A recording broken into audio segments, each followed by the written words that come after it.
Welcome to Echoes of the Damned.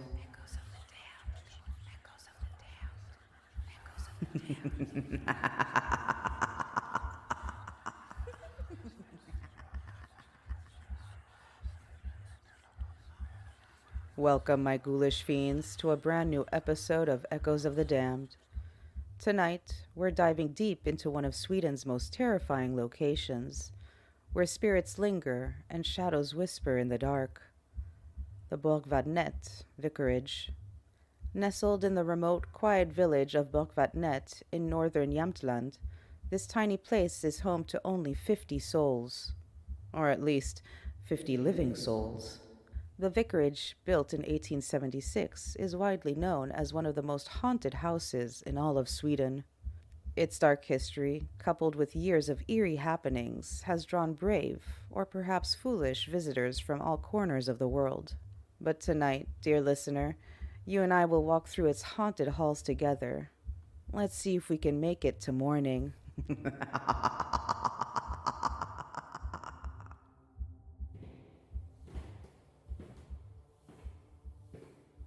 It all began in 1927. Vicar Nils Hedlund, the resident at the time, reported something strange. Imagine this, a calm, windless morning. Hedlund steps outside to collect his laundry, but something unseen ripped his sheets from the line. The laundry flapped and twisted in midair as if yanked by ghostly hands. It was the first sign that something sinister was stirring within the vicarage walls. But that was just the beginning of his torment. Hedlund had a secret, one so dark that it clung to the very soul of the house. His mother Marta had died in the vicarage in 1907, and in a grief-stricken madness, his father Per chose not to bury her in the churchyard, but rather in the garden behind the house. When the villagers found out, they demanded she be moved to sacred ground. Per agreed, but by the next day the entire Hedlund family, along with Marta's body, had vanished. They were gone without a trace. Years later, when Niels returned to the vicarage, it was as though the house remembered. His laundry wasn't the only thing pulled from him. His very peace of mind was ripped away. After Hedlund left, it wasn't long before his replacement, Vicar Rudolf Tungden, began to experience things that would chill anyone to the bone. One night, in 1930, he witnessed a figure slowly gliding toward him. A woman dressed all in gray. She moved with unnatural stillness, her eyes fixed on him as she crossed the hall.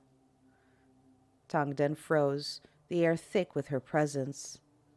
As she turned into the expedition room, his feet finally moved. He followed her, but when he reached the room, she was gone. Only an eerie silence greeted him. She had vanished as suddenly as she appeared. But she wasn't the only spirit haunting this cursed place.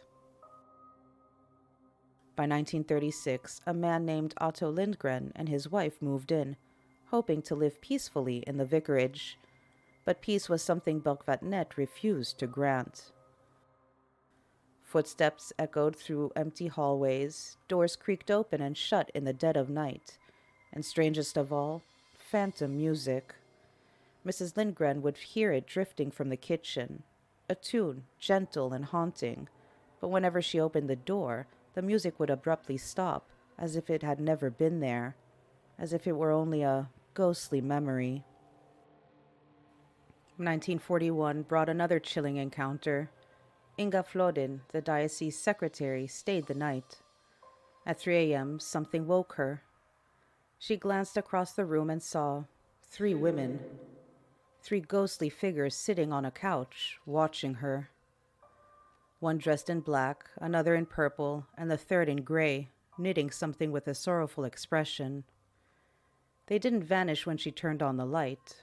No, they stayed watching her in silence. Even with their translucent forms, their presence was undeniable. Imagine waking to that. 3 sad, lost souls gazing at you from beyond the veil of death. Vicar Eric Lindgren, who moved in 1945, fared no better. His first night in the vicarage was one he would never forget. As he lay in bed, he heard the unmistakable sound of furniture being dragged across the floor above him. But here's the thing. His furniture hadn't arrived yet. The house was empty. And yet something heavy was moving overhead, as if the spirits themselves were rearranging their afterlife. Then there was the chair. Eric had brought a simple rocking chair to the house, placing it in a corner. One evening, as he sat to read, the chair, possessed by some unseen force, thrust him out of it with such violence that he crashed to the floor. The rocking chair, they say, still moves on its own, rocking back and forth, as if something or someone lurks within it, refusing to let it rest. By 1947, the hauntings at the vicarage had gone national. Eric Lindengren's tale of constant footsteps, blown-out candles, and the shadowy presence following him reached the pages of newspapers, and the world began to take notice. Borgvattnet had earned its place on the map, not for its picturesque landscape, but for the restless spirits that called it home. But it wasn't just Vicar Eric who encountered the supernatural. Guests who stayed at the now infamous vicarage reported strange happenings, especially in the Yellow Room, where Marta's spirit is said to linger. Shadows flicker in the corner of the room, and many claim they feel someone pulling at their clothes. Even more unsettling is the Blue Room, where the sound of heavy furniture being moved keeps visitors up at night, and a small boy's ghost, along with the cries of a baby, have been seen and heard. And then there's the Pink Room, a place of sorrow and tragedy. At the turn of the century, a 19-year-old pregnant girl, shamed and hidden away, died in this room. Some say the child was stillborn.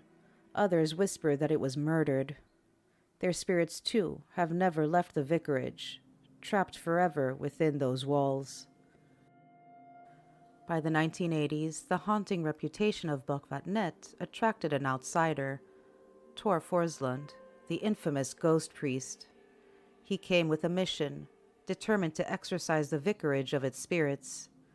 But even his holy efforts failed.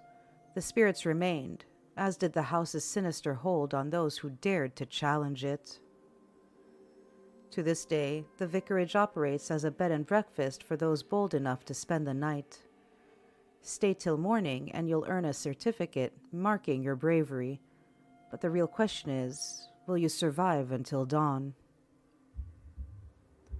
So, dear listeners, would you dare spend a night in Borgvattnet? Or are some places better left undisturbed? Sleep tight, if you can.